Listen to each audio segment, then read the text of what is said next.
Jason, how many more wins will Khabib Nurmagomedov need to become the greatest lightweight of all time? That's the thing. In especially I think MMA as much as any sport. That's where it differs. Boxing is a little different that way, I don't think he needs a wins number. It's not a 7, it's not a 10. It's who you beat. If he were to go beat Conor again, if he were to go beat Tony Ferguson, if he were to maybe move up and, win a title 170 against a top star like that, it's really who you beat. He's already on the cusp of the conversation. He just needs a couple of more wins, and that's what made a Sugar Ray Leonard or Floyd Mayweather or Manny Pacquiao or George St. Pierre or a John Jones. That's what took them to those levels of greatness. It's who they beat. They beat former legends. They beat other champions. They beat top contenders. He's already done a lot of that. He just needs a little bit more.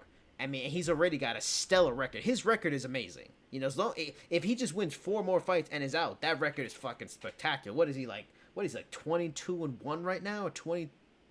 Oh, Khabib? Yeah. So 27-0. Oh, 20, so 27-0.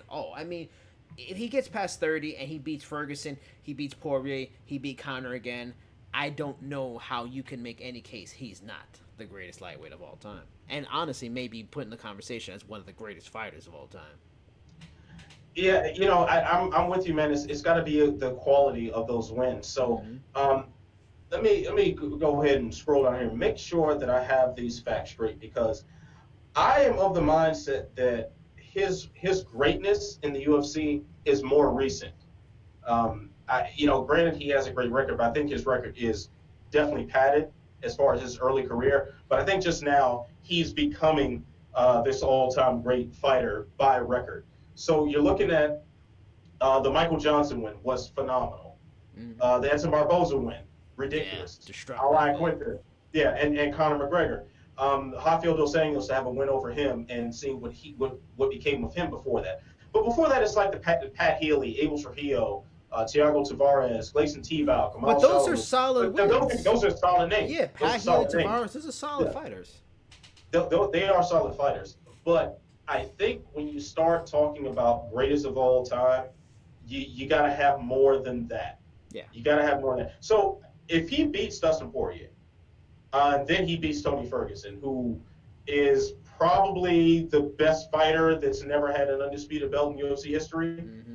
From a statistical standpoint. Yeah. Man, I always have trouble with that word. But yeah. So if he beats Poirier, he beats Ferguson. Say he beats Gaethje. All right, it's a wrap. Greatest lightweight champion of all time. I still say BJ Penn is the greatest lightweight champion of all time. But if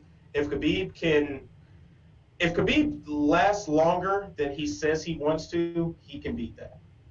Because he has talked about retirement. If he were to beat Poirier and then retire, it's still not good enough for me.